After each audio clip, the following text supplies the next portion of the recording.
Welcome to that Good Experience podcast, where related minds talk about related topics.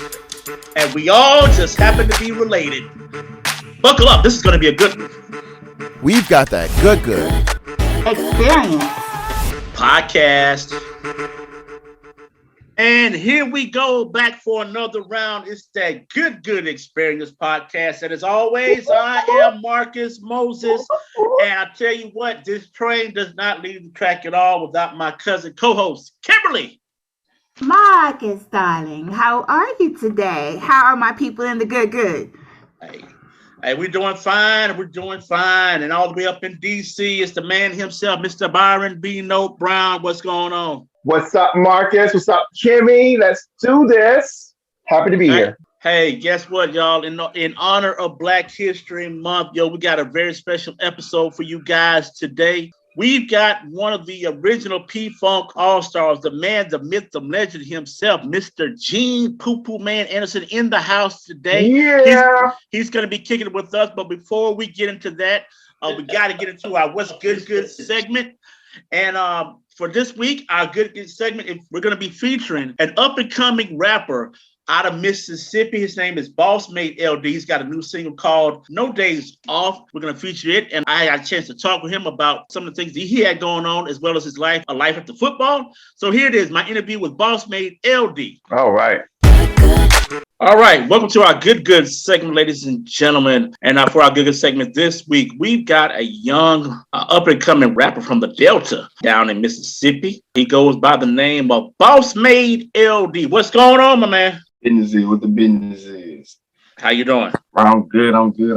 Hey, it ain't from the Delta. You hear me? Like, I'm farther on down from the, you feel me? Like, if the Delta people heard you say that, they'll be mad. Oh, okay. That's a good way to start. Now school me on it. Now tell me, where's the Delta now? Delta, that's up north Mississippi. Jackson, that's central Mississippi. And I'm from Minnehaha. Like, that's the country that's more down the south. So you gotta keep them three. All right. Spoken like a true person from Mississippi that knows exactly what he's talking about. Hey, that's what's up, man. That's what's up, man. Hey, so tell everybody a little bit about yourself, okay? Basically, bro, I'm a young dude trying to get it. I've been doing music for a good little minute now. I looked up to Boosie, Master P, dudes like that, really Southern people, man. I played football for a minute. I went to college on it, got hurt, so I picked up my music heavily. I say probably like 5 or 6 years in the music, I really just stopped because I had to actually get the business side of music, because making music, that ain't nothing but like 10% of it. So I just went on and did that. Had a couple kids over the years, several kids over the years. Got in trouble, got out of trouble, grew wiser. Man, basically just like the average person, man, I'm just trying to push my stuff a little harder. That's basically it. That's basically me. Okay. All right. Now you say you play football. Okay. Now, I'm assuming if you got picked up, you went to college, you were pretty good at it. Now, what position? What all did you do? Played running back and receiver. I played defense, but I ain't played defense in college though. I was straight. So you say you had an injury. At what point did you realize, like, hey, man, I got some skills. Maybe I could try this thing at hip hop? I mean, basically when everybody was like, my injury is severe and like I might not be able to play ball no more. So, I mean, I instantly just went to something else. Like, I was doing music before I was playing ball. So I wasn't no stranger to going back to making music. You feel me? Mm-hmm. It just pushed me a little harder to go make music because they were like, well, you might not be able to do football no more. So that was a little bit more fire up under me. Right. That's basically how it was. Right. Now, you mentioned Boosie from Louisiana and Master P also from Louisiana. Are there any other artists that you looked up to that are not from the South that influenced your music? Not from the South, you said? Not from the South, yeah. For sure. Kanye. Mm-hmm. Kanye was like, despite him, he still was a mastermind in promoting his music. It's really a lot of people like Herschel, Michael Jackson, DMX. Like, I'm a 90 baby. I was born in 92, so really a lot of old school people inspire me, bro. Okay.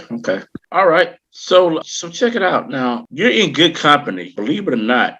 When people think about artists from Mississippi, the first person that comes to my mind is David Banner, the super producer, Right.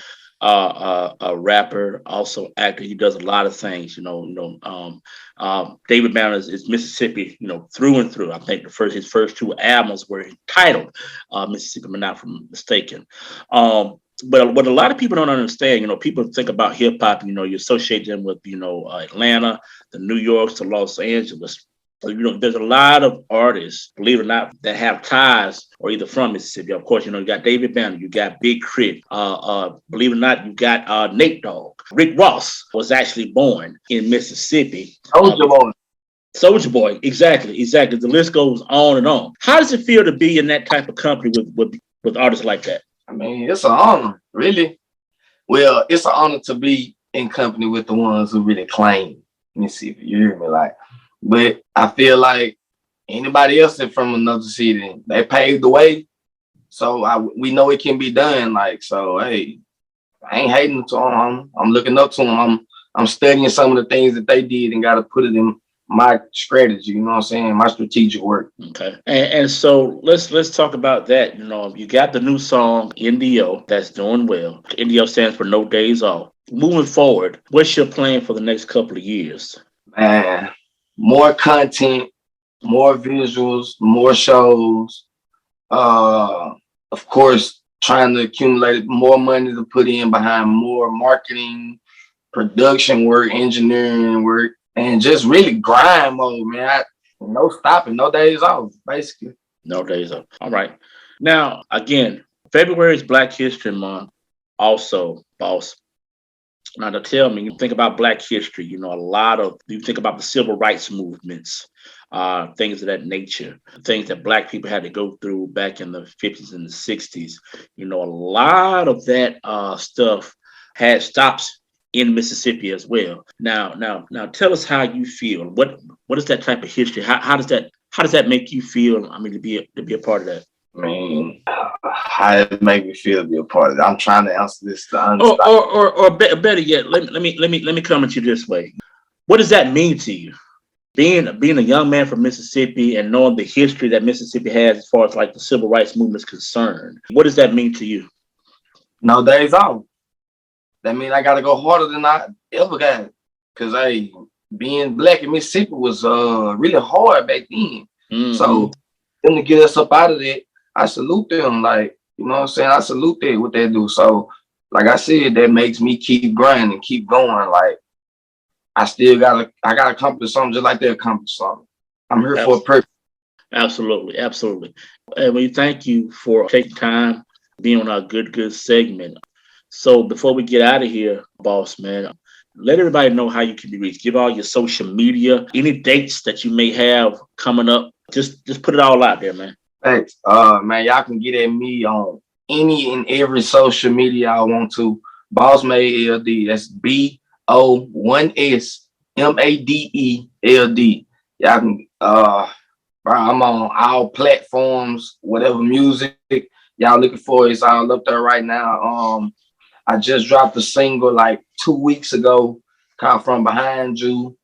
I just dropped another single last week, No Days Off. I got a whole visual of that coming in 2 weeks. So run that audio up crazy on YouTube, Spotify. You can go look it up on your Instagram page, whatever you want to go look it up on.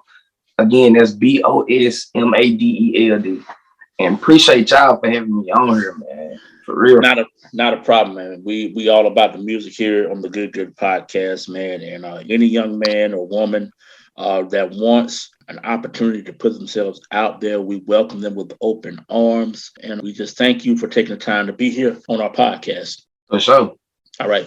Now, before you get out of here, boss man, I'm going to give you an opportunity to play DJ now. You got your new track out called ND, so this is your time. All right. You're going to play DJ. Introduce everybody to your new single. Hey, listen to the whole world that's listening. This is my new single, NDO, No Days Off. It's for every hustler, grinder, person who think they grinding, person who want that bag, go get it. All right. NDO, Boss Made LD. No days off, I can't sleep. I'm gonna keep getting money till I die. No days off, I can't sleep. I'm gonna keep getting money till I die. No days off, I can't sleep. I'm gonna keep getting money till I die. No days off, I can't sleep.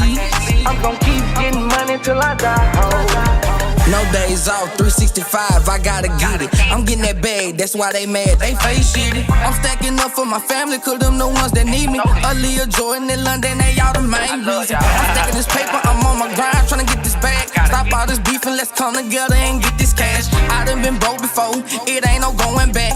I remember them days that I would just sit on my ass. Money rule of I leave her, but you know I gotta get it. So if you plan on taking me out, you better come on with it. Rain, sleet, snow, that's a hustle and shit. I'm grinding Sunday to Sunday because I'm so committed. Can't let no favors, I can't do it no more. Gotta watch my back for all these snakes because they calling you bro. Stack your paper, fuck a hater and get hella paid. Can't fuck around with messing up my chains off. I can't sleep. I'm gonna keep getting money till I die. No days off, I can't sleep. I'm gonna keep getting money till I die. No days off, I can't sleep. I'm gonna keep getting money till I die. No days off, I can't sleep. I'm gonna keep getting money till I die. And that was our good segment with Boss Made LD. Again, that was his new track called NDO, No Days Off. You can cop it on all streaming platforms, so make sure you go support him. Now, ladies and gentlemen, without further ado, like I said at the beginning of the podcast, we've got a real legend in the house today. Hey, he's one of the original P-Funk All-Stars. He's got a new single as well called Keeping the Funk Alive. Ladies and gentlemen, Mr. Gene Poo Poo Man Anderson. Woo! Welcome. This is Gene, aka Poo Poo Man. First name Pooh, second name Pooh, last name Man of the George Clinton Parliament Funk, got a P-Funk All-Stars, and we here to funk you up today. Yes, we are. We're gonna talk about several things. We're gonna talk about my book, my brand new book out in the birth of hip hop, the rappers alike, the Gene Anderson story. We're gonna talk about my new record. Let me hold my hand up till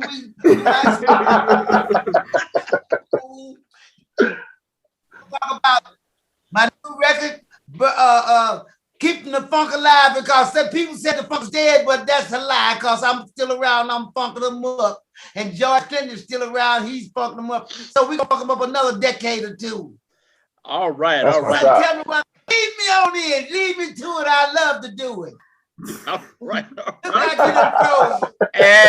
Let's go.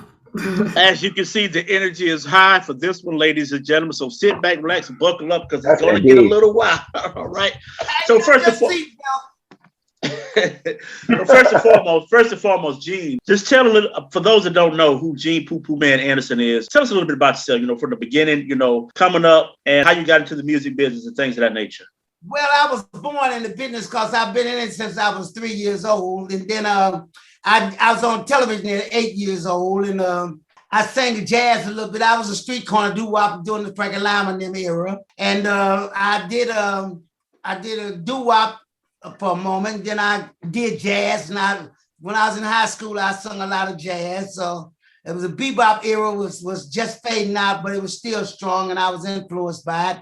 I sung with Dizzy Gillespie, James Moody. I sung with Duke Ellington. I sung with a lot of the mainstream jazz artists that was coming through my hometown, St. Louis, and it was very jazz orientated. And then I sung it till I went to the Army. I went to Vietnam, and then I got into the special service in Vietnam, and then I sung with Shirley Ellis, the girl that made the record Nana Nana, but found up a fee fi poo found Nana oh poo poo. I sung on the showmobile with them. Then when I got out the Army, I did some stuff with a guy named Sam Gary. We did a duet with Sam and Bill. We had a record called Fly Me to the Moon. And we had that one. Right. Do it with the Temptations and Junior Walker and Billy Collier and the Miracles, a lot of Motown acts we toured with, and then I fooled around and got lucky and got married and had a son, and that worked for a while. I don't need to laughing because it was not a laughing matter. Then I fooled around and I got hooked up with Willie Mitchell. Willie Mitchell had High Records, and he had just got an artist that he named, and he got him going. It's called Al Green, and I was with them with Al Green and Otis Redding and Otis Clay and Phil Johnson and Ann Peoples. I Can't Stand the Rain, and I helped put them songs together. A lot of those songs together. I did a lot of producing down there. I was with Stax Records for a while. Then I left there and I went back home with my son after me and my wife could not make it. Lord bless her. But however, he was about 8 years old. And I went back home because I was trying to live down there in Memphis, Tennessee. And I met some old Jewish guys that I had known during the years of me trying to make my independent records. And it was a guy by the name of Skip Gorman, and he introduced me to a guy named Harold Goldman, and they liked me pretty well, and they was hanging out there playing gin rum and stuff. And so he said, what would you like to do, son? He said, you ain't doing nothing around here, but thinking about it, I said, well, I'd like to do some record promotion and some producing and put some of my own records out. He said, well, in the next month or so, he called me up and said, come on down. We got an office for you. And we got an office. Then we started promoting records. I started promoting records and going to the clubs and stuff. And next day I get a phone call from a guy by the name of Joe Robinson. Joe Robinson owned a record company called All Platinum, and he was having litigation problems with Ray Goodman and Brown, which was the Moments at that time. And so they couldn't use the record company called All Platinum no more, and they couldn't use the name The Moments no more. So they named themselves Ray Goodman and Brown, and they came with some records and shipped them to me. And it was a group called Trouble Funk, and it didn't do no good on a label about Turbo Records. Then he sent me a record. He said, Gene, I got a record here that can't nobody do nothing with you. We can't get it played. We can't, nobody understand it or nothing. Say, see what you can do with it. And he sent it to me overnight, and it was The Rapper's Delight. Said a hip hop. I said, man, I don't know about nobody else, but I'll do what I can with it. I took it to a friend of mine by the name of Jim Gates over WESL radio in East St. Louis, Illinois. And Jim Gates broke the record. The record became one of the biggest records in all record history. And I got the credit for it. And then I moved on to the group called Grandmaster Flash and the Furious Five. Then I moved on to another group called Sequence. Then I moved on with a group called Soul Sonic Force. And the next thing I knew, it was Curtis Blow. And the next thing I knew, it was Atomic Dog, George Clinton. And I was breaking records here and there. And before you know it, I got famous breaking records. Then I had a couple of records out. I had a record called Give Up the Poo Poo. That's how I got that. All right. Man. So I finally got that record out. Then I fooled around there and I met a guy by the name of Sonny Liston, a prize fighter. He took me to Las Vegas and introduced me to Red Fox and Sammy Davis Jr. So I got on the show with Red Fox and I stayed there with him until he died. No, Sonny got killed. The mafia knocked him off. They knocked him off, Sonny Liston. You can look on Untold Mysteries, Unsolved Mysteries or something like that. And it's on YouTube, so it ain't no big deal about me saying that. Okay. No, Don't be worried. I was like, oh, the mafia got you. But Gene, I have a question for you. So, being that you were instrumental in extending the reach of hip hop, what was it about the St. Louis area around that time that made them really look at St. Louis to get this new music push? What was that? What was it about St. Louis at that time? Me. Okay.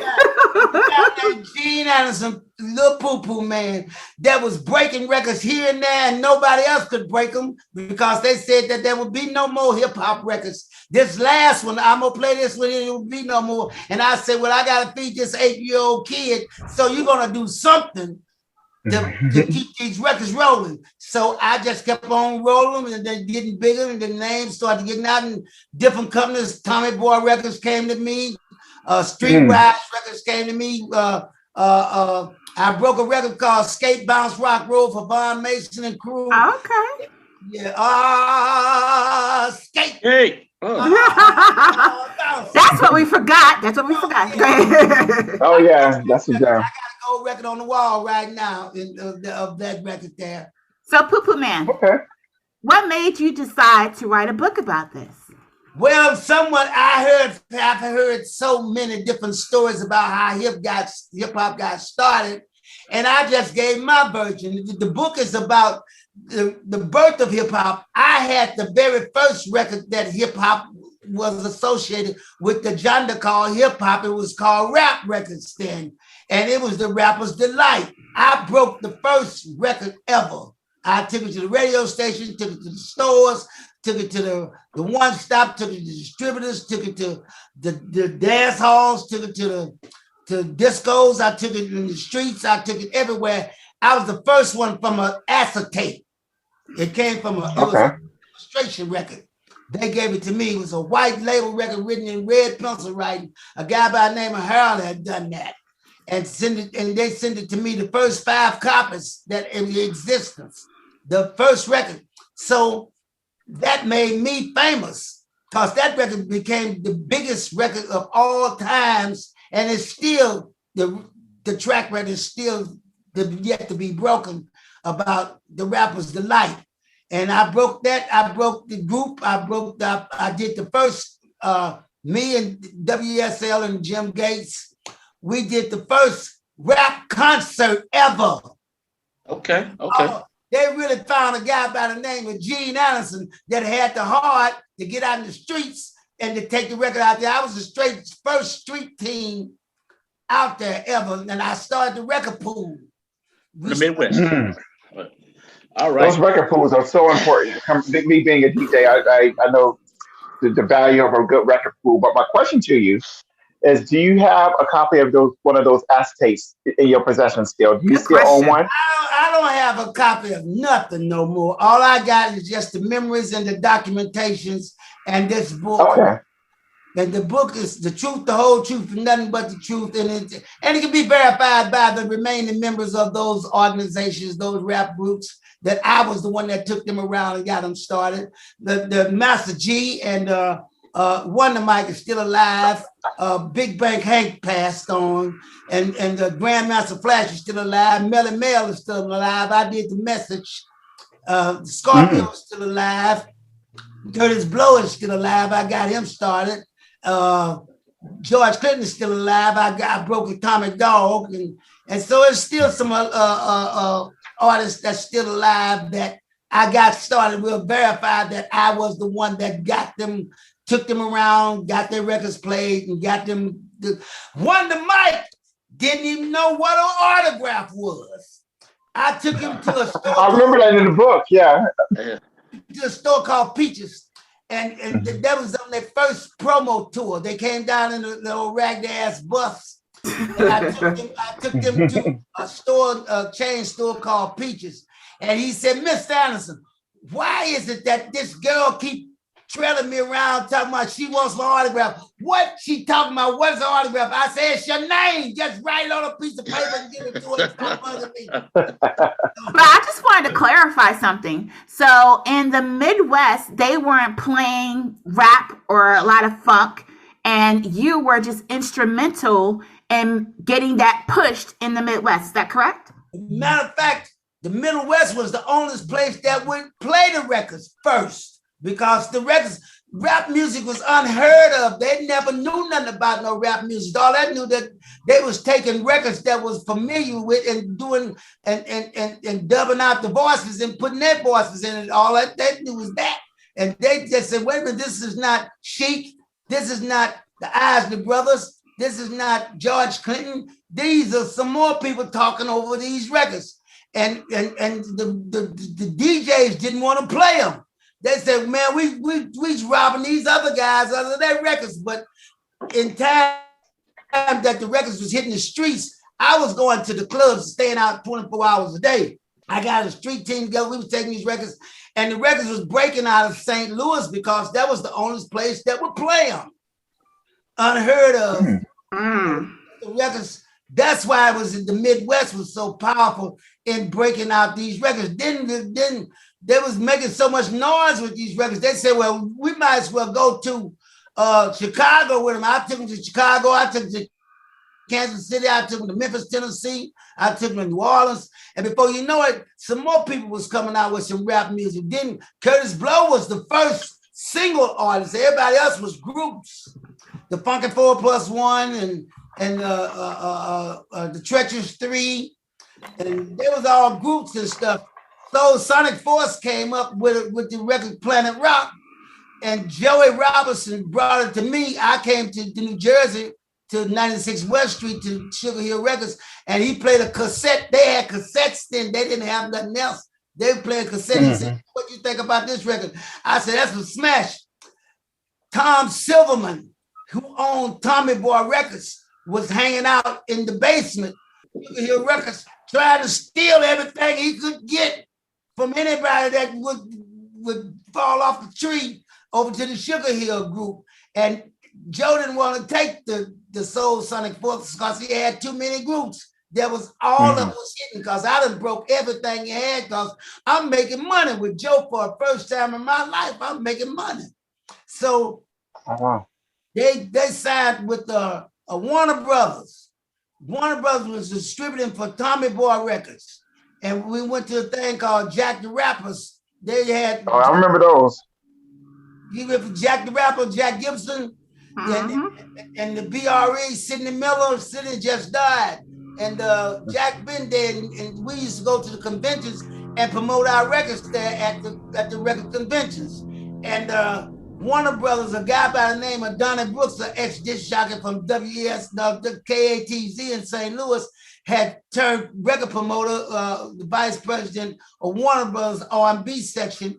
And I went to his suite, and it was a guy by the name of Walk Baby Love, a white guy. He was a promoter for Tommy Boy Records. And I said, what you got in your sack, man? You need, we used to have sacks to carry records in. And say, what you got in your sack? He say, I got this new record, Planet Rock. He said, but I don't really think nothing of it, so I ain't gonna do nothing with it. I said, Planet Rock? I said, I know that record. I said, let me see it.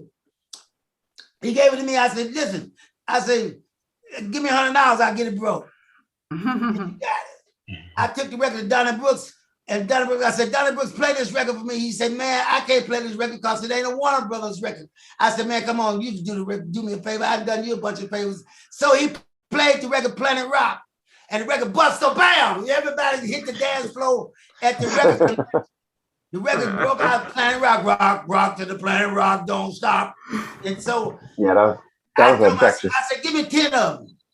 He gave me 10 of them. I went around, passed them out to different suites and stuff, and took it home to St. Louis and put it on the radio.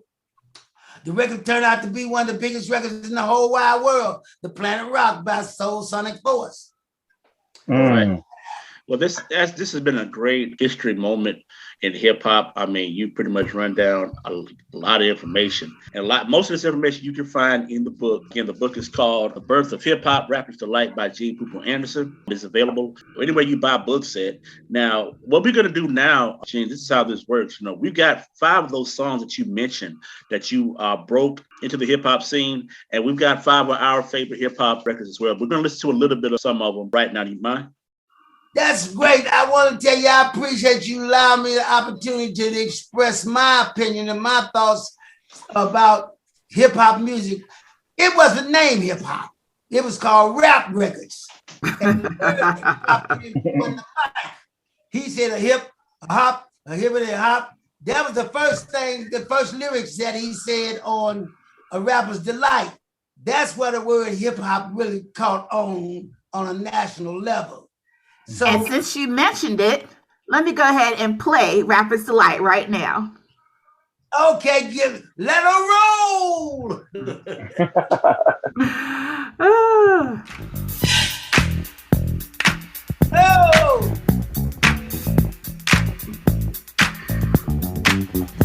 I heard that record, I couldn't believe it. The hip to the hip hopper, you don't stop the rocker to the bang bang boogie. Say up jump the boogie to the rhythm of the boogie beat. Now what you hear is not a test. I'm rapping to the beat, and me, the groove, and my friends are gonna try to move your feet. You see, I am Wonder Mike, and I like to say hello. Hello. To the black, to the white, the red, and the brown, and the purple, and yellow. But first, I gotta bang bang the boogie to the boogie. Say up jump the boogie to the bang bang boogie. Let's rock. You don't stop, rock the rhythm that'll make your body rock. All right. Yeah. Yeah. All right, that's Party's officially started. yeah. When I first heard that record, I said, wait a minute. That's chic. That's not no Rapper's Delight. Oh, you know it. I took to the radio station and they had a loudspeaker on the outside of the radio station. And they played the record. The record was 15 minutes long. Nobody wanted to play no record, no 15 minutes. That's a half of a program. Half of the Jock's whole day. And they put the record on and you could hear it outside and school was letting out. And I looked out the side of the radio station. All the kids that was coming out of school was over in the parking lot of the radio station, break dancing and dancing and dancing to the record. And I knew I had a hit record. Absolutely. Let's tell you how big of a hit it was. Came out in 1979. In 2014, it made the Grammy Hall of Fame. #2 greatest hip hop record of all time. It charted all the way up to number 36 on the Hot 100 chart. So, I mean, great job, Mr. Pooper Man, for your instincts for wanting to push that record. Well, you know, you can get the book at just go up on theGeneAndersonStory.com. And it'll pop up. It's on Barnes and Noble and it's on Amazon. But you go to theGeneAndersonStory.com. You can see the pictures, you can see the book, you can see the information, you can see all of the incidents that transpired concerning the development of hip hop, because it was a long journey for hip hop to catch on and to become a mainstream genre of music. So it's not the only thing I've ever done. Oh, we know that, Gene. Major things that I've done. Let's talk. Let's hear another one of those songs that you broke. Let's hear another one. What's next, Kim? African Bambaataa and the Soul Sonic Force, Planet Rock. Yes. Just hit me. Just taste the funk and hit me. Just get on down and hit me. Bambaataa's getting so funky now, hit me.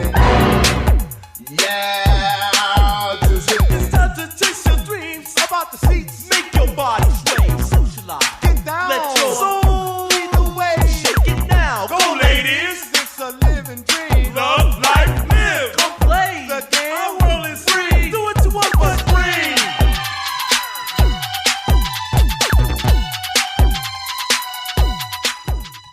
All right. Yes. Soul Sonic. Memories. I heard that record down in Sugar Hill in the basement with Joey Robinson. It was on a cassette. I said, well, how come Joe don't sign him? He said, Joe got too many groups, and I've been trying to get my daddy to sign this group, and he wouldn't sign. And Tommy Boy hanging around in the basement. Hanging around, right? Yeah. Tom Silverman. Oh, long-haired Tom Silverman. I know exactly what it is. Absolutely. That was African Bambaataa and the Soul Sonic Force. That group and wouldn't sign them. And Tom picked them up and signed them, and it's history. Absolutely. The song came out in 1980, 82. But yeah, it was a big instrument in the hip hop culture. It's still played and been sampled by several artists. We've heard it sampled by several artists, not just hip hop artists, but as well as pop artists as well. Very instrumental again in the hip hop and music industry. And again, Gene Anderson, one of the first ones to break that record. Again, right? Hey, not only that, that girl, what's her name? She did a Rhapsody. What's her name? The white girl. She did a Rhapsody song called Rhapsody. She mentioned Grandmaster Flash. Oh, you're talking about Rapture. No, Blondie. Rapture. Yeah, the Rapture record by Blondie. She's the one that broke hip hop because the white folks wasn't listening to that until she did Rapture. And she said, Flash is this and Flash is that and Flash and this and Grandmaster Flash. And before you know it, everybody levitated towards Grandmaster Flash in the Furious Five. That's what broke it and crossed it over. Blondie. Okay. Wow. You do have a point. Blondie did mention Grandmaster Flash, and that was the first white person. And Fab Five Freddy, and she was the first one to mention them and actually do a rap. So that did help it to cross over. You all right? Yeah, I remember because I met her. Okay. Because Joe Robinson was pushing her because she had pushed them. Right. And we're talking about. So, ladies and gentlemen, we're talking about Blondie. Debbie Harry is the actual. Debbie Harry, is the lady, the rapper in the group Blondie, who we're referring to as far as the song Rapture. So again, big shout out to them as well. So now, Gene, what we're gonna do now is we're gonna kind of take a quick left real quick. We're gonna play some of our music, that our favorite hip hop songs, and to let you, if you got anything you want to interject at this point after we play a little bit of them, feel free to do so. Okay. Come on, let it roll. All right. What's next, Kim? Now, we want to play our stuff, or do we want to go and make sure that we play his music, keeping the funk alive, real quick? Let's do that. Let's play. Let's keep the funk alive. Let's keep the funk alive, and everybody wants to party. We gonna go ahead and play. Oh my goodness.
It's too funky for me. Don't know.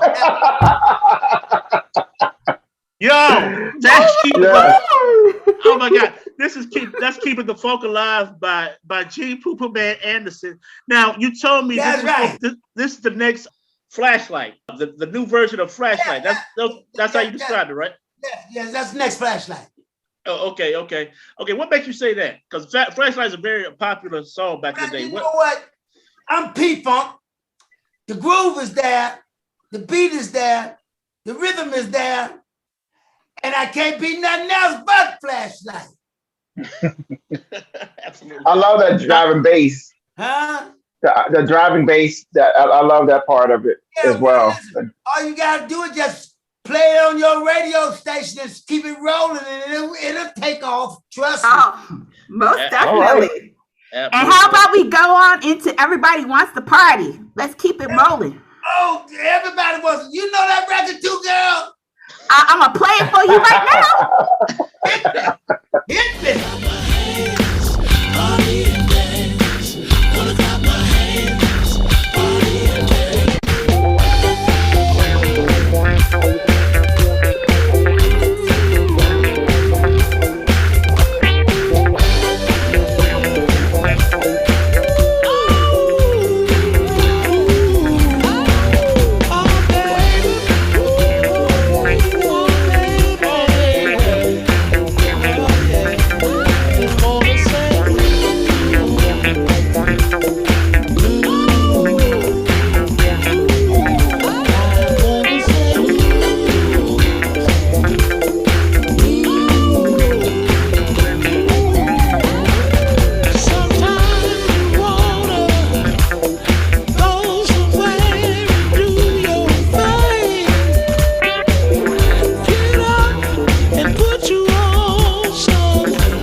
Now, quick question, Gene. Now, who's the guy that sounds like Eddie Kendricks on the vocals? That's Steve Boyd.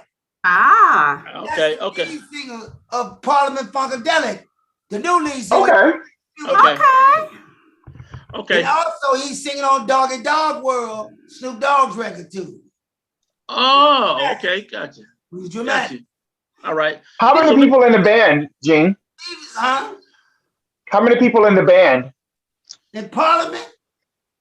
Right. That's part of the band collective right now. How many people are part of that right now? Probably 30. Okay. Okay. Wow. George Clinton, Because he starts off a tour. Hey, back in the day, he started off a tour with about 12 or 13 people. And he ended up with tour with 60. Mm-hmm. Wow. Everywhere, George don't tell nobody. Just get on the bus, come on. And before you know it, you got a bus load of stage full of people playing and funking like you never believe. And that's just his way. He took me on a trip to San Francisco, and I stayed with him 28 years. Good Lord. Wow. Well, speaking of George Clinton, go ahead. Yeah, no. Before we do that, but hearing that song makes me wonder, picture your live performances. I can only imagine your show for this material. So, are you all touring right now? Are you all have a show that you're going around to different? New show we're putting together.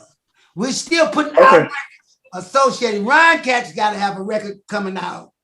He's got a record coming out. That's Steve's record. My record's Keeping the Funk Alive. We got 2 or 3 more P-Funk artists that's former P-Funk members. You're never former with P-Funk. Either you go out or you don't. You know,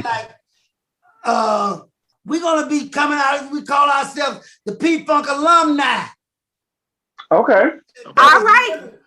There's been members of the Parliament Funkadelic. We all finna get together with some new youngsters, and we're gonna go out there and probably this fall, have a major tour as the P-Funk alumni. Well, let's go ahead and play us some George Clinton right now. Atomic Dog, one of our favorites. I broke that record too.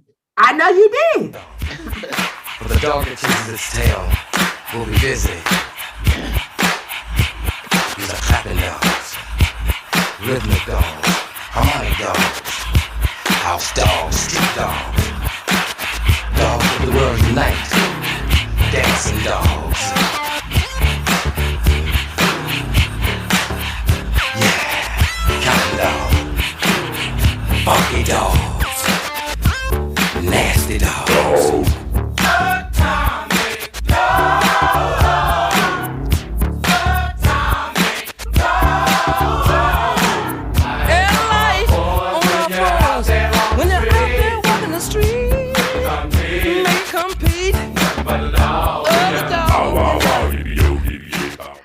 I would play the whole thing, but yes, indeed. You know I'm about to go on, but like that record came out at the same time as The Message, Melly Mel. Mm-hmm. I was working Melly Mel's record, The Message. I broke that record too, The Message. And we was at Jack the Rapper's, and George had a suite, and Capitol didn't want to put the record out. So George said, I'm gonna put the record out myself, even though it's on Capitol. We had cassettes. George didn't play number 2 records the whole convention, the whole week. Number 2 records. That was The Message. It's like a jungle sometimes. It makes you wonder where you keep going under. Uh-huh. Atomic Dog. So when the convention was over, I talked to one of his men named Ramon. I said, Ramon, give me that cassette. He said, listen, man, he said, George would die if I give you the cassette. We ain't got but a couple of them. I said, man, give me that cassette. He said, don't let him see you got it. He gave it to me and I put it up under my shirt and sneaked it out of the building. And I took it to Jockenstein, and me, Randy O.J., Big Ralph, and Jockenstein took that record and put it on a cassette at the radio station. and broke it on the radio, WSL, the same one that broke the rappers alike. Played it over there, took it to the club, and put it on a boom box in the club, and played it on the microphone with against the boom box.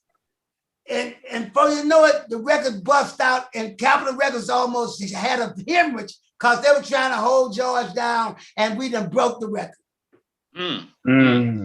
Wow, wonderful story. Absolutely. Again, that was Atomic Dog. Atomic Dog.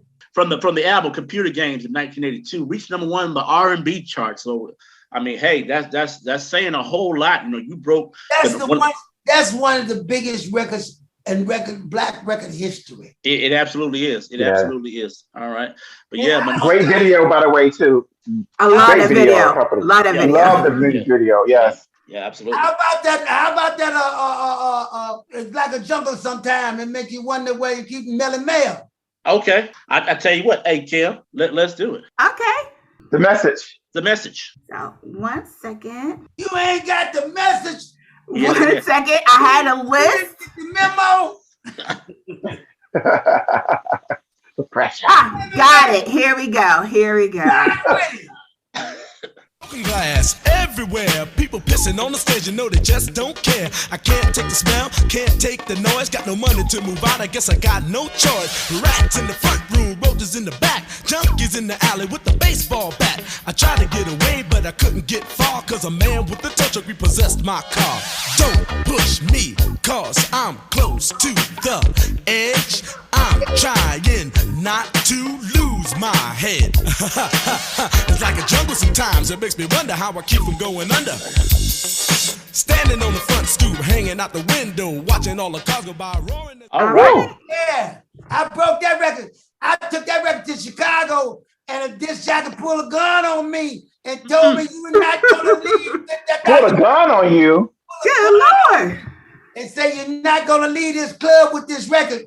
Because it was an acetate. It wasn't no record. And I was going to WVON radio station to see Purvis Fan with the record to see if I could get him to play the record. And I said, man, I can't leave without the record. He said, well, you're going to leave here without the record to pull a gun on me. I said, well, it ain't that serious, man. You don't worry about it. And when he turned his head, I took the record, sneaked it in my shirt, and sneaked out the door with it. Joe Robinson had bought me a little sports car. I rode past the club, and they were standing outside with their pistol in their hand, looking for me up and down the streets. And I hollered out the car, "Hi, old Silver, away!" Oh my Lord! Hey, Gene, I'm curious. So then, when it came to record promotions, they would give you guys just the acetate and not a test pressing first. They would just give you the acetate.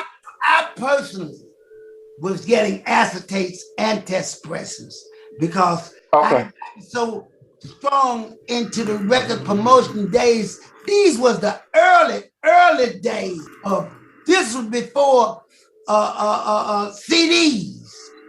Mm-hmm. They were actual records, so they would get them to me. They'd fly them to me in an airplane. They didn't have no overnight. None of that was going on. There wasn't no overnight UPS and all that. They sent them in an airplane. I go out to the airport and pick the records up. I get 5 in a package. They weighed a ton. That was made out of steel, and I get 4 or 5 of them, and then I take them around and I get them played, and I take them back.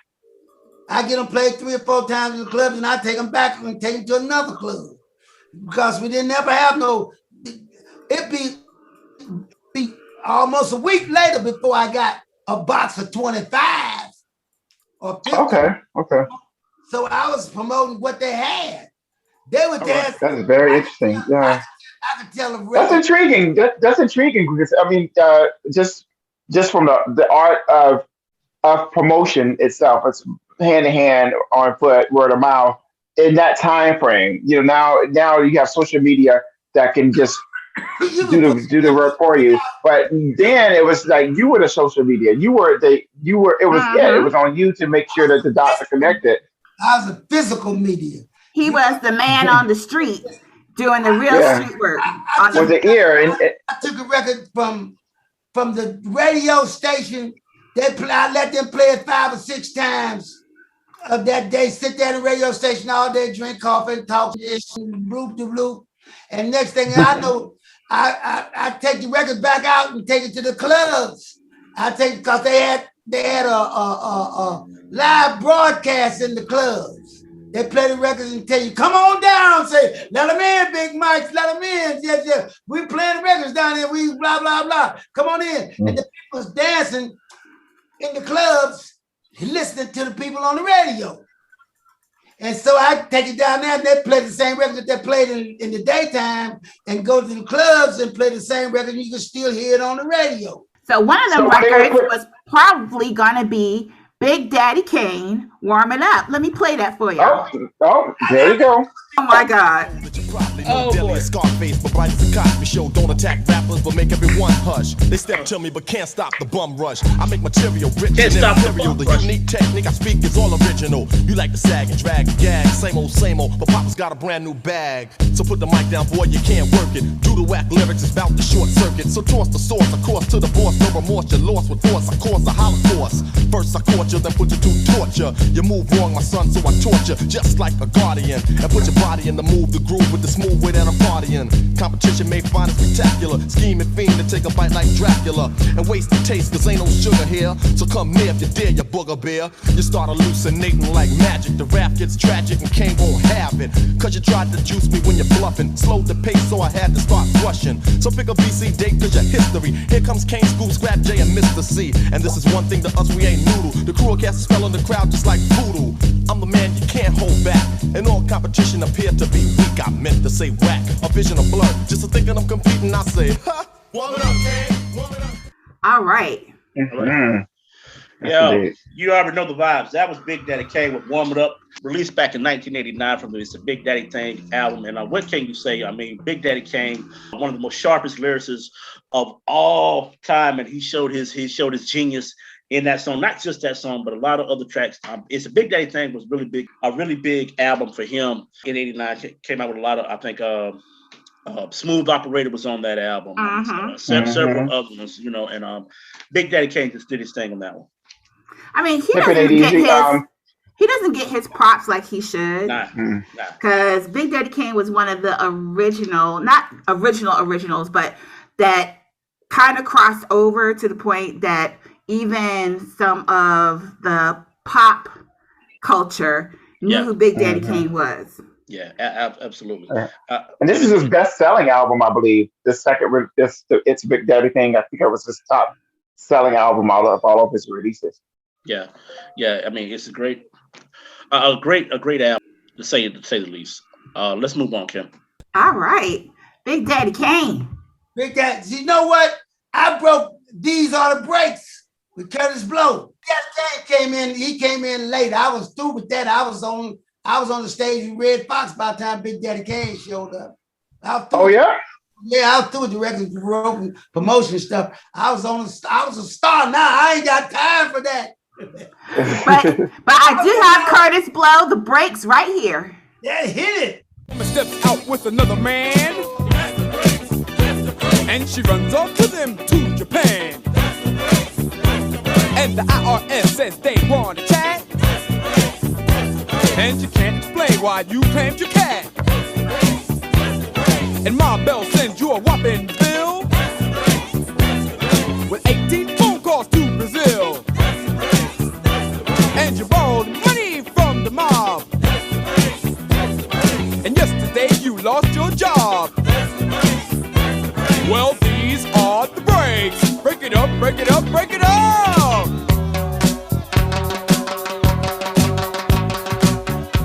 All right. Yes. Yeah, I broke that record.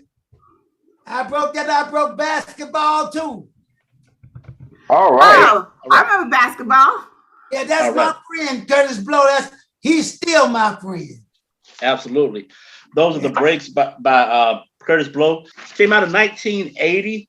Hit number 4 on the R&B charts, number 9 on the dance charts, number 87 on the top 100. A great song by Curtis Blow, along with several other chart-topping hits that he had, including Basketball. And the other one. Christmas Break. The Christmas song. Absolutely. And if I rule the world, along with others, the list goes on and on and on and on and on. He had a heart attack, then he had a heart transplant. Right. He had a heart transplant last year. As soon as he got through with it, he called me up and said, Gene, I got a new heart. I say, ain't nothing wrong with your other heart. It was decent. That's my boy. I love Curtis. He's a very decent person. Absolutely. Now, real quick question before we go any further. How did you and George Clinton meet up? I met George Clinton in 1967. I was me and Alvin Cash, the guy that made a record called Twine Time. And the Philly Freeze, Alvin got a Boogaloo. This is back in the 60s. I cut a record called The Devil Made Me Do It. And I'm from Flip Wilson. And a show, and his cliche was The Devil Made Me Do It. I cut a record called The Devil Made Me Do It.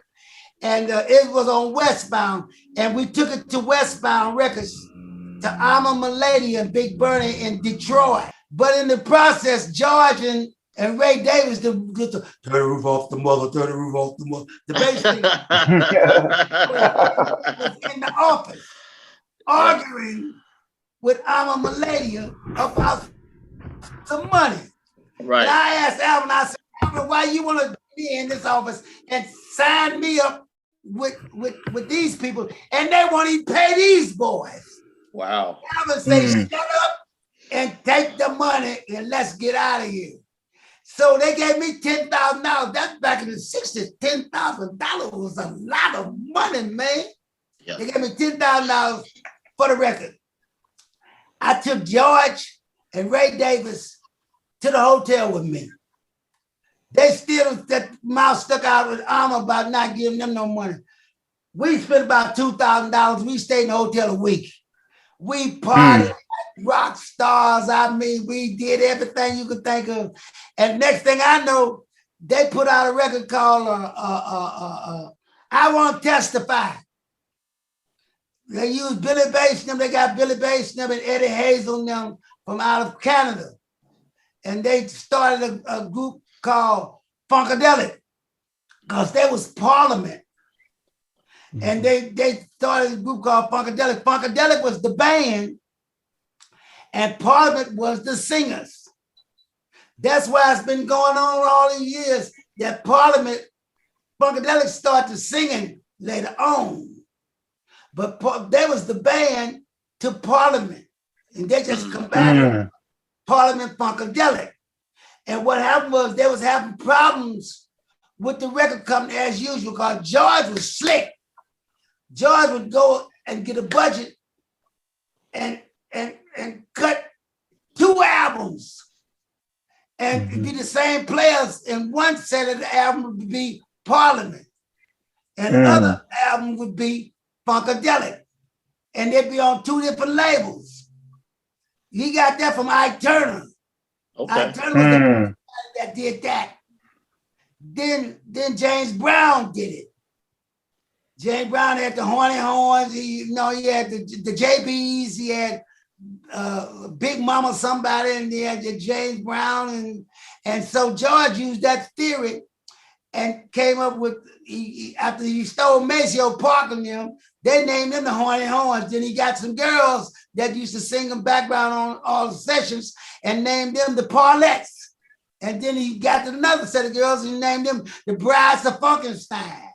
Then he named them again. He named the Parliament. Then he named Funkadelic.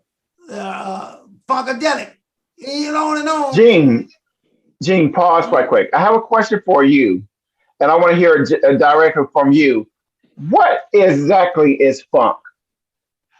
Funk? What's your definition of funk? You do as George Clinton told me once, he said, you just do the best you can and then funk it.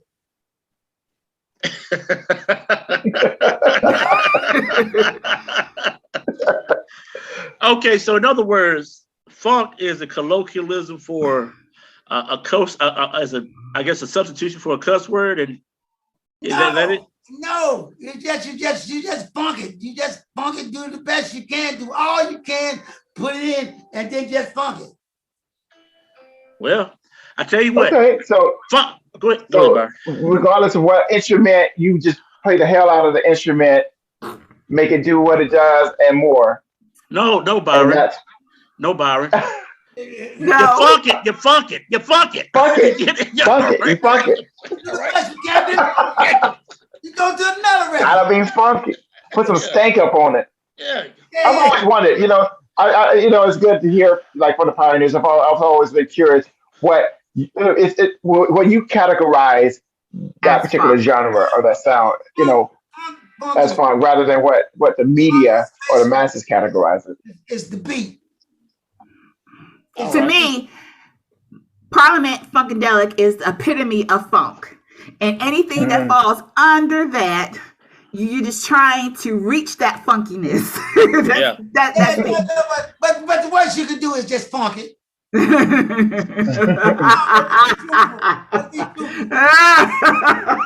Oh, so what the funk? Ladies and gentlemen, that's the term of the year, y'all. Funk. Yeah. In all things in life, just funk it. All right. Don't funk it up.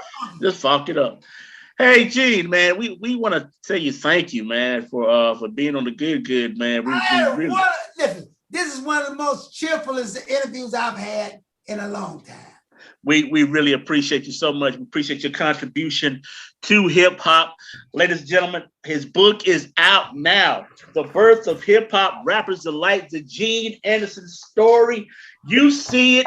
Go copy it on everywhere that you have. Buy your books, Barnes and Nobles, wherever you can buy your books. Make sure you Amazon. Got a lot of great information, a lot of great pictures involved, are included in the book as well. Thank you, ladies and gentlemen. Our guest for this week on the Good, Mr. Gene Poo-Poo Man Anderson. Thank you for being here. Thank you. I've had a marvelous time, and I've been gone because I've been on. So now I'm a see y'all. All right. Take care, Gene. And don't forget to play that record. All right, we got you. One we got you. Yours and one is mine. All right. All right. We keeping the funk alive. All right. Go and get the funk. Keep on. All right, G. Go and get the funk out of here, G. Yeah, get the funk out of this place. Thanks, G. Okay, y'all, take it easy. Take care. Thank you so much. Thank you. Bye. All right. Next up, we cannot go any further without EPMD. You got to chill. Let's do it. And we mean that right now. We really do. Things to the clientele, yo, I rock well. I'm not an MC who talking all that junk about who can be who. Sound like a song. I just get down and I go for mine. Say check 1, 2, 1, 2, run down line. To the average MC, I'm known as the Terminator, funky the maker, through Jack Terminator, destroying a ploy when your rhymes are not void. Never sweating your girl, YP, but she's a ski choice. When I'm on this rock spot, I grab the steel with the crown on top. In the beginning, I like to let my rhymes flow. And at 12, I press cruise control. Sit back and relax, let my rhymes tax. Maintain a speed while I doubly max. Always calm under pressure, no need to act ill. Listen when I tell you, boy, you got to shit. Man. EPMD, You Got to Chill, yes, was released as a single from their 1988 debut album, Strictly Business. It reached number 22 on the US R&B charts. The song prominently features a sample from More Bounce to the Ounce by Zapp and Jungle Boogie by Kool in the Gang. Mm-hmm. Absolutely. Yeah, I don't think Eric Sermon gets his props either. No, he does not. I'm actually glad we're doing this episode because when you start hearing these songs again, they just have a different feel to them. They really do. I mean, I think we kind of took them for granted a little bit coming up. We love the music, but we didn't know exactly how valuable or what type of impact they actually had for our culture until now. You know, what do you guys think? Man, Eric Sermon can actually be argued as being one of the best MCs out there ever. Honestly, he can be. And he definitely does not get his flowers like he should. I wish we heard more of him, more from him rather. Yeah, it's just amazing how much longevity Eric Sermon has to this day. To me, has like strong longevity. He's still looked at as one of those bona fide, sought after MCs. And you know, I'm surprised he hasn't popped up on the verses because I could actually. Yes, I can see that. I could actually see him in part EPMD collective or him by himself. What do you think about a versus between EPMD and Eric B and Rakim? I don't think that's a fair. I don't think that's fair. I don't know. You don't think it's fair, Marcus? I'm not taking anything away from EPMD, but I just think Eric B and Rakim are just too solid. It's too solid, but especially, I mean, lyrically, you got two contrasting styles. I just think Eric B was. Not Eric B, but Eric B and Rakim. Rakim, you know himself. You know, I mean, he's just a monster to me. You know. Well, EPMD is too laid back to compare to them, or what? Yeah. Sort of, kinda, yeah, maybe, but you just have to me, the music styles just don't really jive together. Yeah, exactly. You know. Okay, that's something to think about. But let's listen to Eric B making dollars. So let's listen to some Eric B and Rakim right now, Paid in Full. All right. Yeah. A master plan. Cause ain't nothing but sweat inside my hands. So I dig into my pocket, all my money spent. So I get deeper, but still coming up with lint. So I start my mission, leave my residence, thinking how could I get some dead presidents. I need money. I used to be a stick-up kid, so I think of all the devious things I did. I used to roll up. I used to roll up. I used to roll up. This is a hole up. Ain't nothing funny. Stop smiling.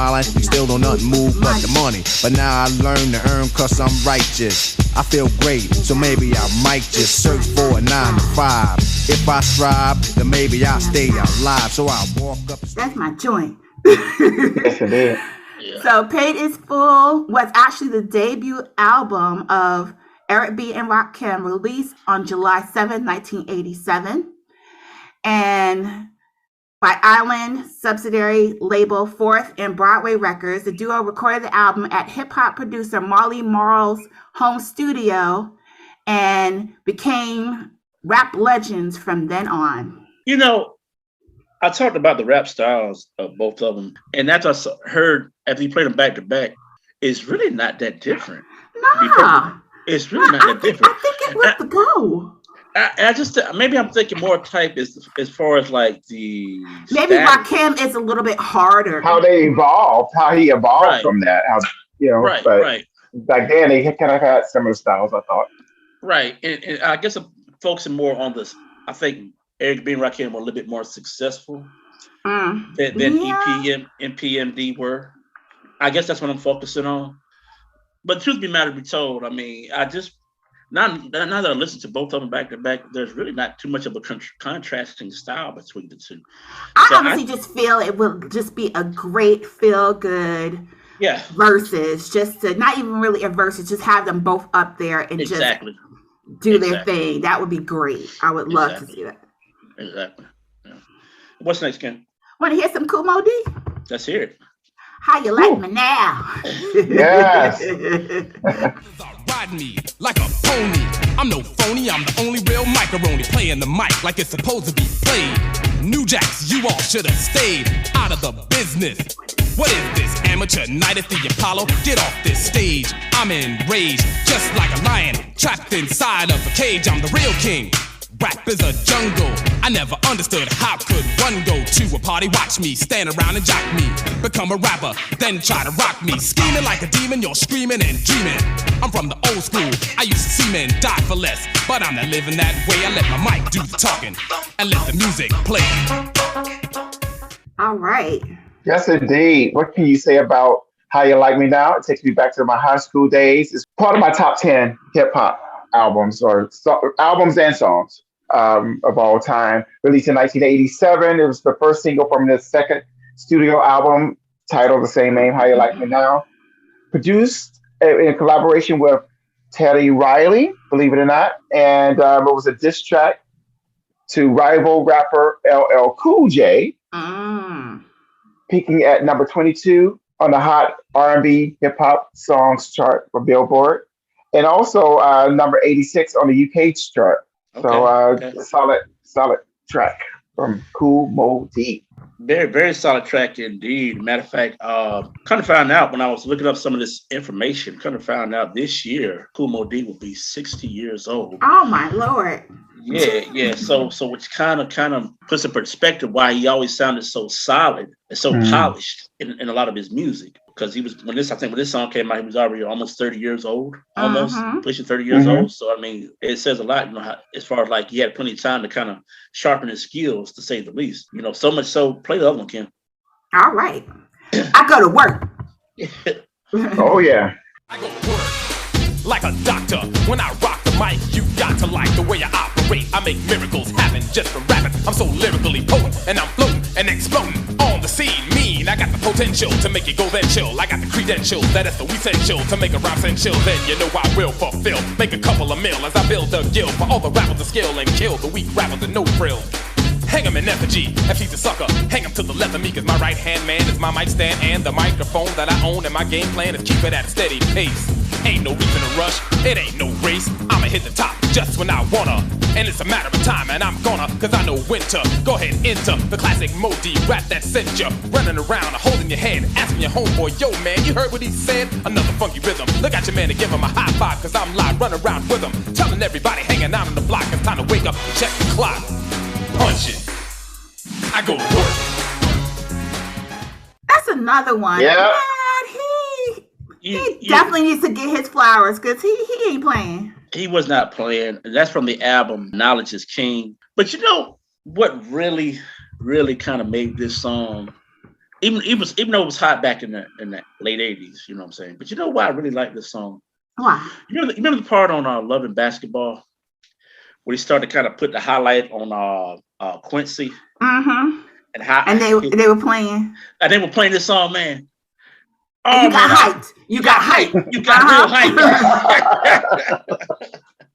hyped. So yeah, man, Kool Moe Dee. I mean, one of the greatest hip hop artists of our time that doesn't really get the respect that he deserves.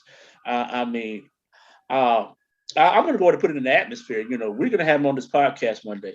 Yes, we will. We're going to have him on the podcast. Everyone that we feel that should be getting their flowers, we want to have them on this show and give them their flowers. Mm-hmm. We're going to give them their flowers. So a big shout out to Kool Moe Dee and all the other hip hop artists, that we're highlighting today. We thank you for the contribution that you made to the culture, to our lives, to say the least. But what's next, Kim?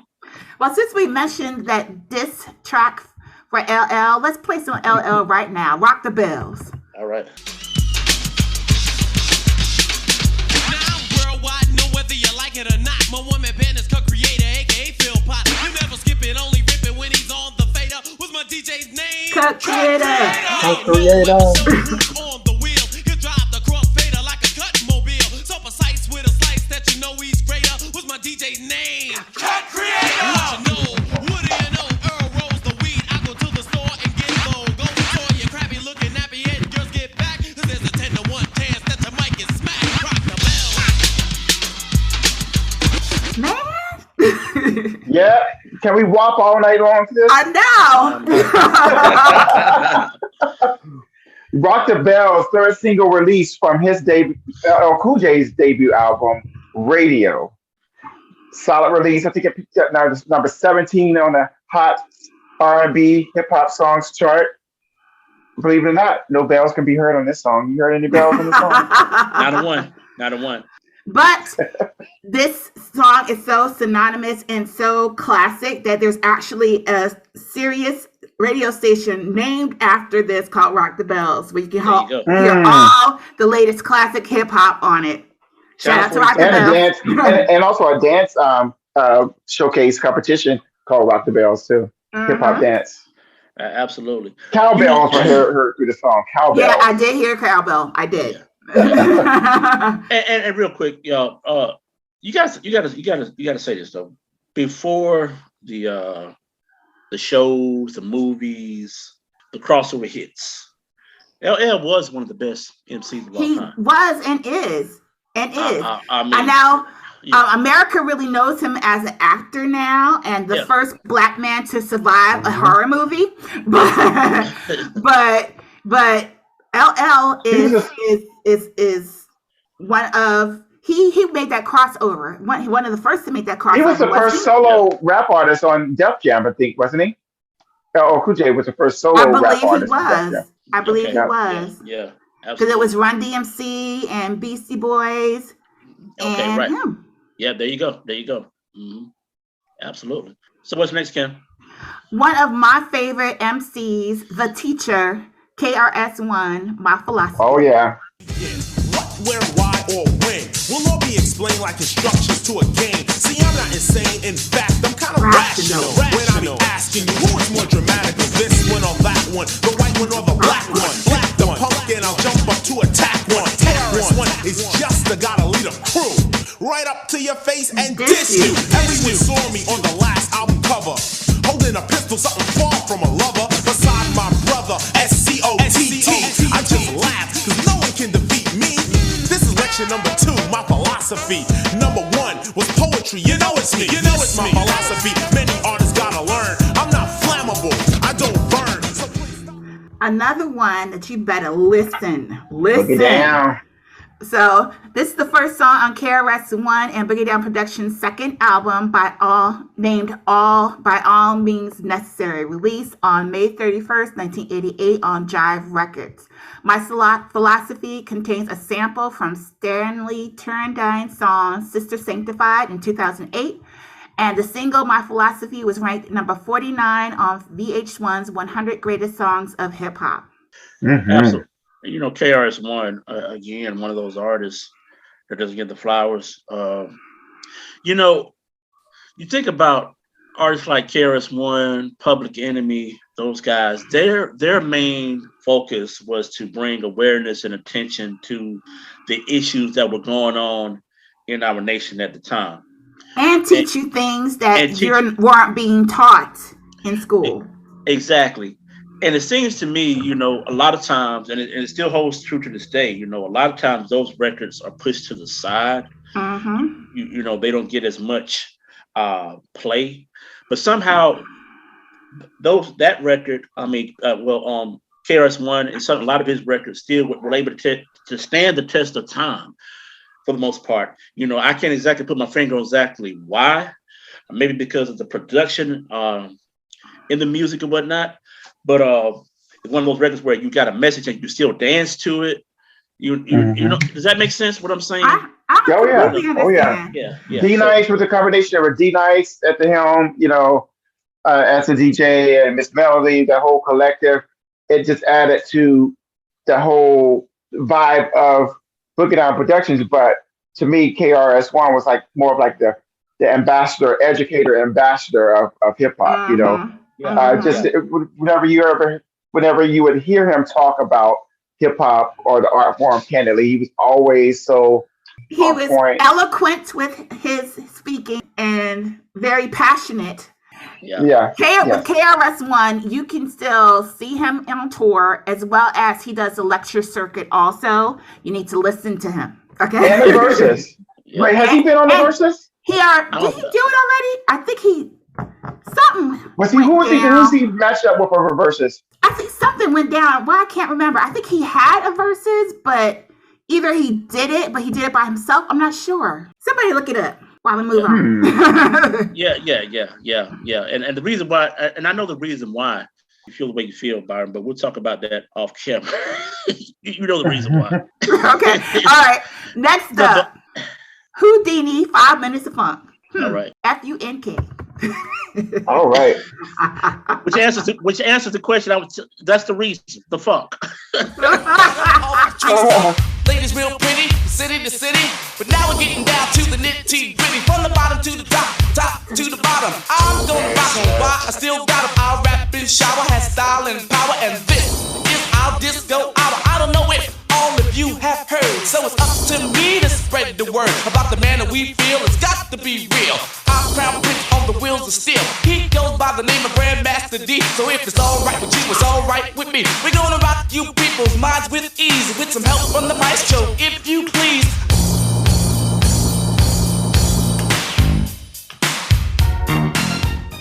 Five minutes of funk. Classic. Yeah. This is what this episode is called. Classic hip hop. Classic. Yeah. Yeah. The funniest thing about this record is that it was included on that second album that they released, but it was out long before that album came out. It was already in circulation as a single, so it's not necessarily charted as a single from the song, but it's on from the album, but it's on the album, which is the most interesting thing to me. I'm trying to remember the lead singer's first name, and the reason why I'm trying to remember his first name because he passed away last year. Exactly. Ecstasy. Exactly. I don't know why. My favorite. He was just so beautiful. Yeah.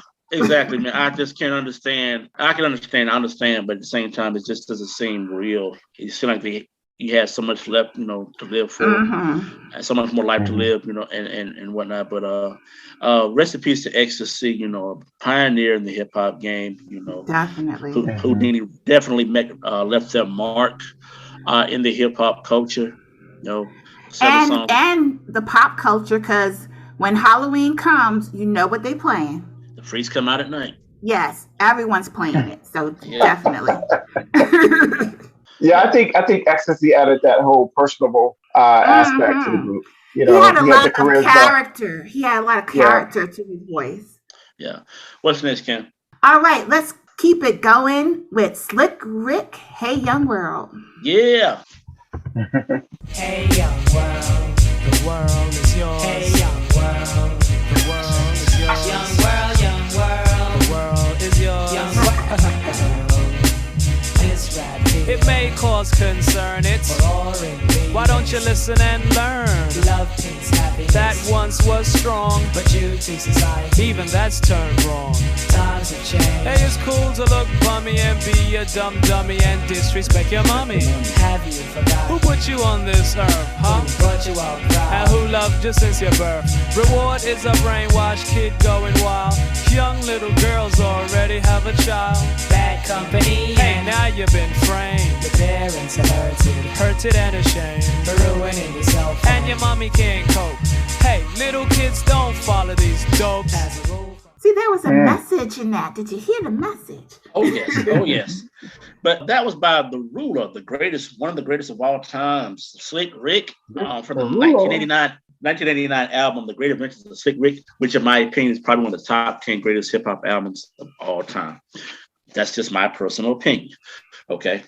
This particular song. Another one that. Okay, I'm sorry. It's okay.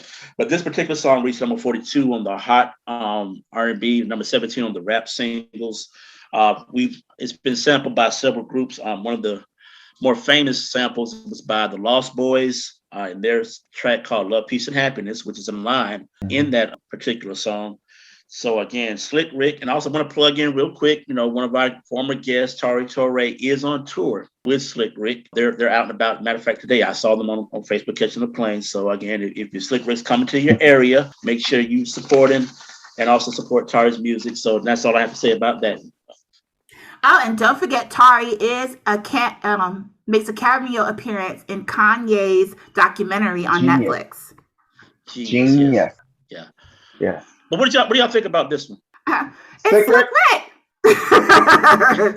What can you say? Just the vocal stylings of Slick. I cannot talk today. Just the vocal stylings of Slick Rick alone sets him aside apart from everyone else. The accent that he. And when you add Slick Rick to any album, number one, you know it's him, and it just brings another flavor to it. Always, we love Slick Rick. Right. And this was a solid album. You had Children's Story. What else was on this one? Mona Lisa. Mona Lisa. I mean, it was just Teenage Love. Yeah. You know, yeah. The stories he told on his songs were exactly. He was a storyteller, and all of his songs on that album, there was a message to them. Yeah, teacher, and that's a gift that that goes without saying. I mean, not all rappers were able to do that, and he was just one of the few that could. But you know what? Another rapper that sounded similar to him was Dana Dane. Dane did kind of sound like him. Yeah, and people would get them confused right around the same time because they both had music out and they had similar vocal style. Because both of them were from England. Was Dana Dane from England? Right, Dana Dane from England. If I'm not mistaken, Dana Dane was from England. I can look it up real quick. But if I'm not mistaken, Dana Dane. Hold on, I got to pull it up right now. No, he was born in Fort Greene, Brooklyn. He's from Brooklyn. I could have sworn it. My fault. Okay. I thought I read somewhere that he was actually from England, but Slick Rick definitely. Slick Rick definitely was. He definitely was. So according to Wikipedia, they said that he was markedly similar to Slick Rick's because of the English lilt that he performed with, but Slick Rick's English lilt was genuine. While Dana Dane's was manufactured. Right. Yeah. So maybe that's where it comes from. So what's next, Kim? So since we just did Slick Rick, let's go into the show with Dougie Fresh and the Get Fresh crew.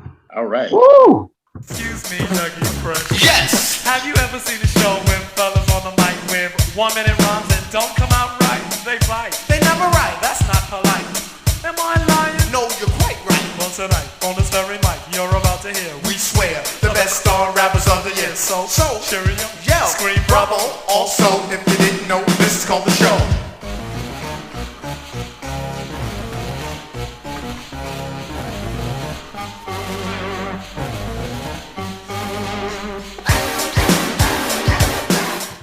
Yes. Now, of course, we had to play that. The show is a single by Dougie Fresh and the Get Fresh crew, which Slick Rick was definitely a part of.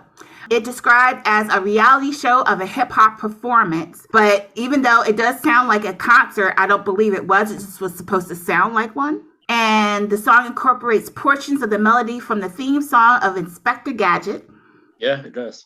And the original issue of the song featured a line where Slick Rick mockingly sings a verse from the Beatles' Michelle, but they had to remove that on several of them. Nowadays, you don't even hear when he goes into Michelle because Michelle, that's my favorite part.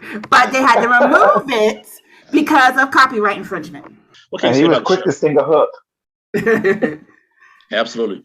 What can you say about the show? This is one of the classic songs of all time. When you think about hip hop, you associate hip hop with this song along with others. I think everybody's favorite part is 6 minutes. 6 minutes. You know, the beatboxing. Yeah. Absolutely. Everything about this song is pretty righteous. You know, I love it.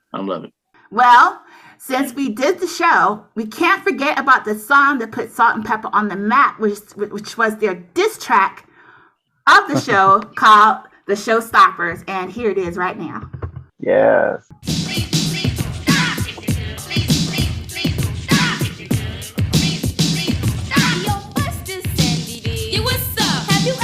Jams where people just stand. They pay to come in and they don't even dance. They're so uncouth. They think they're cute. Am I lying? No, it's the truth. Right now, gonna show you how it's supposed to be. Cause we, the Salt and Pepper MCs, will chance the circumstance. Box your pants, my fans.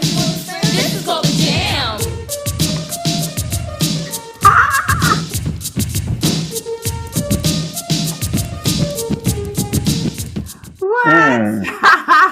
Yes, indeed. Gotta love Salt and Pepper on this solid debut. Hot, cool, and vicious. That was this debut album, which featured Showstopper. Another track that was released well before the album, along with another single, I'll Take Your Man. Those two songs were pre-singles before the album was released, but it helped propel the album to its success once it was released with Push It as a single. One of my favorites. It was unique. It was fresh. It was great to hear a female voice in hip hop at that time, a female rapper that was new. We had Roxanne Shante. Mm-hmm. That was the only example I think at the time, right? Yeah. That was exactly. That was current, that was in the mainstream in the sense of hip hop. Roxanne Shante was the only one. So hearing these two young ladies rap brought another nice element into the whole scene. I'm just gonna. I hate, Sometimes I like to go against the grains, but Byron made mention of something earlier, and I'm not afraid to say it. I mean, I was once a big fan of Salt and Pepper. Once upon a time. But when you figure in the Spinderella or not inclusion of Spinderella aspect, I don't know what could have made you so mad or so upset to the point where you don't include the most integral part of the group.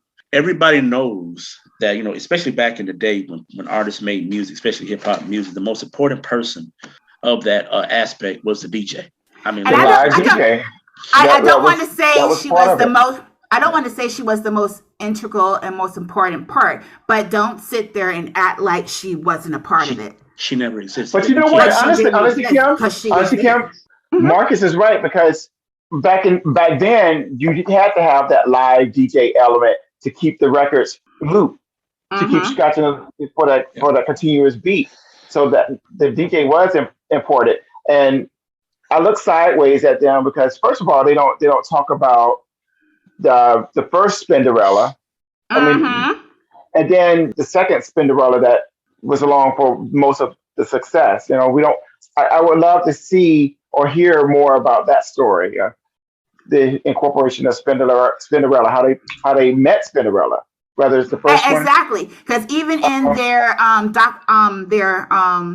movie biopic, they kind of just acted like she was some type of groupie that decided to bring her along. But no, that wasn't true. Now, the DJ back in the day, you had to have that in your background to be legitimate, pretty much. So she was needed. But when they didn't need that anymore, Spin was actually rhyming. And they weren't just some poo-poo, or it didn't sound like. She was bringing it just like, I didn't mean, you know what I meant. Anyway, but she was bringing it just like Salt and Pepper was. So actually, it was her lines that stood out the most to me. And a lot of those later songs, Spinderella had that flow. And she, one thing about Spinderella, even between albums and projects, she kept the visibility of the group up. Salt and Pepper, they would disappear and do whatever they were doing with their lives, but Spinderella was always in the mix, doing stuff on MTV, and I'm talking about Deidre Muriel Roper. That's the second Spinderella. The first one is Latoya Hanson. So when I say Spinderella, I'm talking about Miss Roper.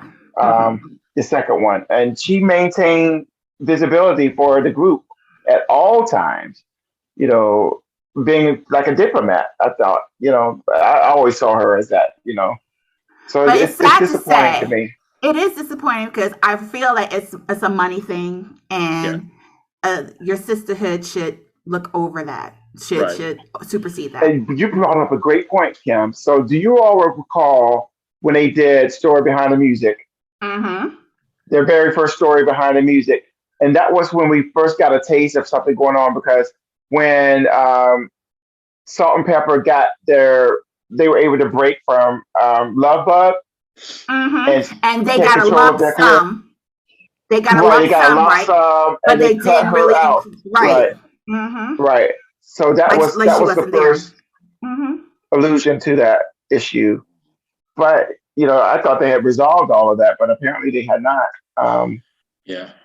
But this is something we can table for another episode. It's something we definitely need to at some point come back to, because it's a really big deal, because a lot of elements that are not being said, a lot of information being left out. But needless to say, we can't deny the music that Salt and Pepper did put out. I mean, it made a huge impact on the hip hop world.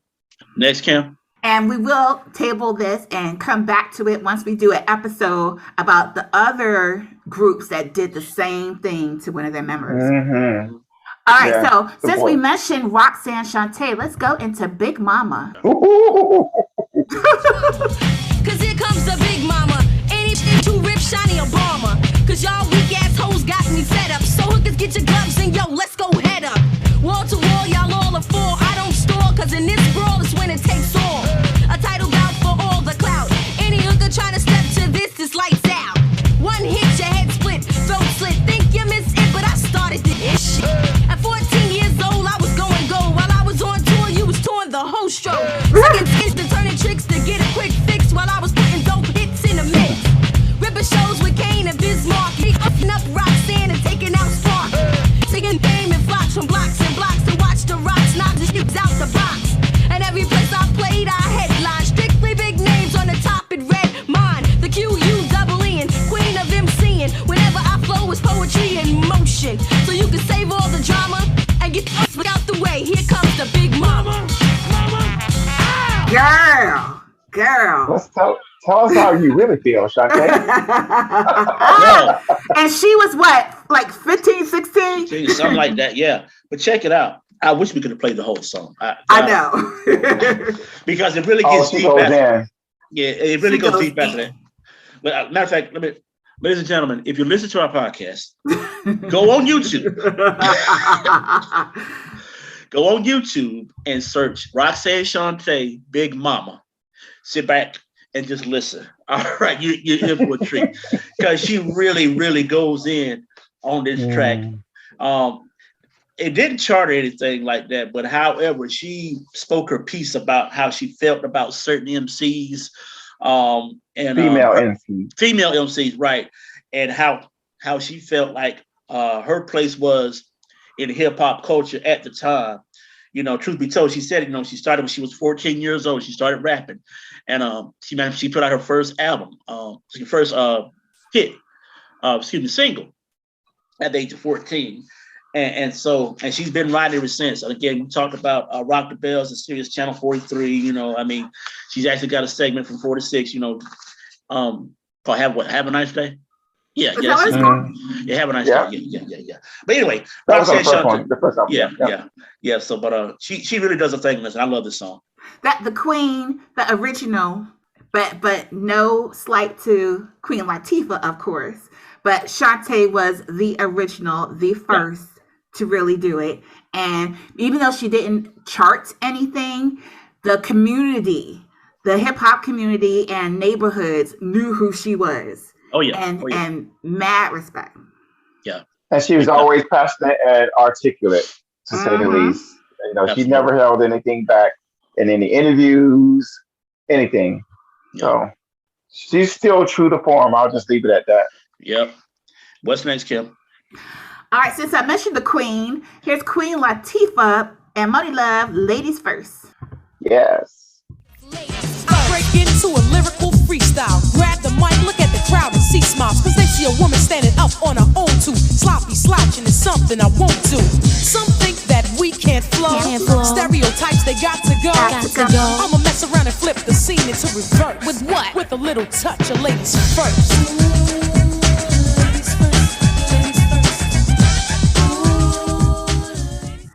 Yes, my sister's from my hometown. The 7th song on the album debut by hip-hop artist Queen Latifah, All Hail the Queen. This was released on November 28, 1989 through Tommy Boy Records. The feminist anthem Ladies First features Money Love, another one of my favorite MCs, and it remains one of Latifah's signature songs. In 2008, the single Ladies First was ranked number 35 on VH1's 100 Greatest Songs of Hip Hop. Do you think it was do you think it was deserving of that? It should have been higher than 35. Yeah, she definitely should be part of that list for that. You don't think so? I wouldn't say it. You don't think so much? I think 35 is a little generous. What? No. She needs to. Wait a minute. Okay. Hold on. See, this is my thing. This is just what I think. I think that they put her up there to kind of throw her a bone. That's just how I feel. Okay, what? I'm not taking anything from Queen Latifah. Queen Latifah is one of the greatest to ever do it, plain and simple. But that particular song, I think she. What was the other one she had? I think I would have put that one What was the other one? Coming to My House. Coming to My House. Mama Gave Birth to the Soul Children. Coming to My House. Coming to My House. I love Come to My House. But ladies first, maybe, are you mad because you're not a lady? Is that what? Oh, hell no. Ladies first. She had great elements on this song, on that, especially this remix. The remix of the song had a lot of great elements. I thought. Or if not, that would put UNITY up there. I'm trying to do 80s, but UNITY definitely, I would rank that above ladies first. Definitely. So she evolved. She did evolve. Yes, she had evolved. But this, as far as a debut, this was solid. It was. Yeah, it was. For her first album, this was the famous anthem, and everyone knows it. So she deserves number 35 on the VH1. I'm not tripping about it. You know what I'm saying? I mean, I'm not gonna, like you say, if they ask me to vote how I think, I'm gonna go for it, because I mean you gotta think about she was one of the she had a big impact on the culture, to say the least. But but this particular song, I'm like, I think she had others that I would put there, but hey, it is what it is. Now what's next? Another one of our girls, MC Lyte. As you can see, we're going with the ladies first anthem right now. So MC Lyte, Light as a Rock. The light. L-Y-T. I am the light. L-Y-T. Light as a rock, or I should say a boulder, rolling down your neck, pounding on your shoulders. Never shall I be an MC called a wannabe. I am the light, L-Y-T-E. This is the way it is, don't ever forget. Hear the rhyme someone else and you know they've been all in the way, just little obstacles. Chew them up, spit them out just like popsicles. Suckers out of my way, we're not on the same wavelength. I show stability, potential, and strength. On the other hand, you are weak and unruly. Can never be a spot because you're just a plain stoolie. I am the light, L-Y-T. I am the light, L-Y-T. I'm a slave to the rhythm. Death rhymes on the microphone is what I'm giving. Yes, I am a rock and you are just a pebble. Milk, turn up the bass and rock adjusting levels. That mushroom hairdo just always did it for me. She the only one could do that, and it looked cute. Asymmetrical shrooms. It always did it for me. Man. I just make, whenever time I say it, just make me smile. Man. I swear. Hey, that was MC Lyte, Light as a Rock, from her entitled album, also Light as a Rock, released in 1988. I'm pretty sure it was also featured in the VH1 Hip Hop Earners. We talked about I Go to Work by Kool Moe Dee, In Love with Basketball. This song comes before Sanaa Lathan's part when she's playing basketball, Light as a Rock. That comes into play in that movie as well. But here we go, Kim. Check this out now. You know who did the production on this track? Who did the production on this track? Real D from Audio 2. What? Well, let me play that right now. Go ahead. People call me Milk. When I'm busting up a party, I feel no guilt. Gizmo's cutting up for the suckers that's down with me. The one of us, that's how I feel. To be down, you must appeal to the two. We're rated R, we're gifted, and we're going far down the road to the bank. While I'm here, I'd like to thank Mom and Dad, they knew the time. Gizmo scratching, Milk D's rhyming, Milk is chilling, Giz is chilling. What more can I say? Top villain, that's what we get. Got it good, since you understood. Would you stop scheming and looking hard? I got a great bodyguard. I'm sorry. Every hip hop party, every hip hop mixtape, every compilation has to have this record on it. Man, it's incomplete if you don't have this. It's 2-minute long record. I think this was the first hip hop song that I knew from beginning to freaking end. So Audio 2 were the Brooklyn, New York hip hop duo of MC Kirk Milk D. Robinson and DJ Nat Gizmo Robinson, most famous for its first hit, Top Billin', but some people call it Milk. The duo's debut single, Make It Funky, was released in 1987, but it was the B-side Top Billin' that became the chart hit. Yeah. Here it is, y'all. Y'all ready for this? This is the analogy. Lord. This is the analogy. Trust me, this is all positive. Okay. If Rapper's Delight is the Star-Spangled Banner of hip hop, this song is God Bless America. Okay, I will give you that. I would give you that. Okay, Yeah. that's how I feel about the song. Yeah. You cannot have a hip hop party without playing this. Oh Exactly. my goodness. And That's hitting the just- WAP. This is a perfect WAP song. That's just the only way to describe. That's the only way to describe it. I mean, it is hip hop. I mean, that's just the only way you can describe it. It's just perfect hip hop song. Summation of hip hop. Yeah. It is. Yeah. Of that time, that sound, that time, that period of how vibrant it was, it's the summation. And it's 2-minute time frame. 2-minute time frame. But it was worthy. It was worthy of with its 2 minutes. Just that 2 minutes was enough for you to memorize that jump from beginning to end. Exactly. Yeah. So we got anything else left, Kim? The last and final one of my favorites, Jungle Brothers, I Will House You. And you know it. All right. And you know it.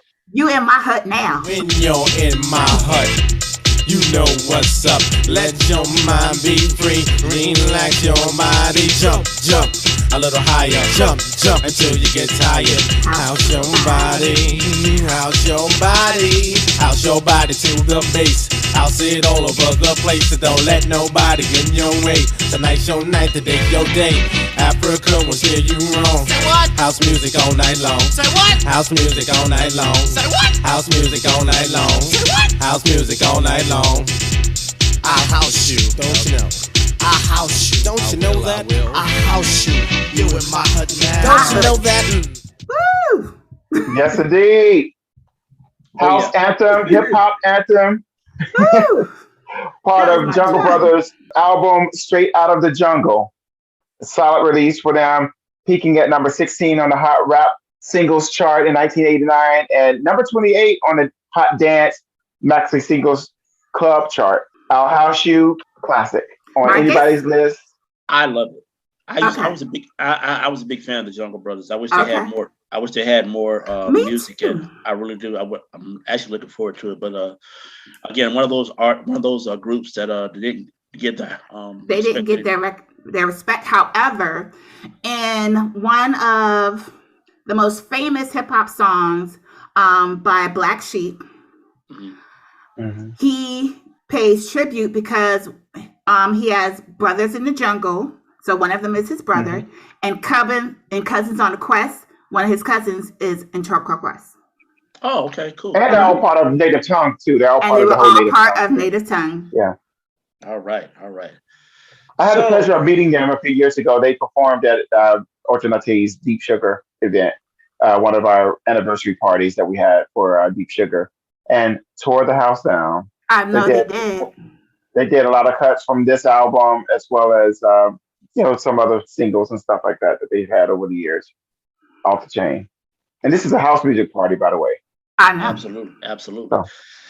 So, ladies and gentlemen, that's going to conclude this episode of the Good Experience podcast. We want to thank our special guests this week, BOSSMADELD from Mississippi, and also Mr. Gene Poo Poo Man Anderson as well. We want to ask you to continue to listen to us. You can find us on all the major platforms on Apple, Spotify, Google, iHeart. We're everywhere. You know what I'm saying? Go hit us up. We want to thank everybody for making us number 5 this week. Also, yes. So as long as you guys continue to listen, we're going to continue to bring you the best. We're going to continue to bring the good. That's what we're going to continue to bring you. So again, hey, until next time, y'all. Don't be just good, be good. And we're out. Oh my God.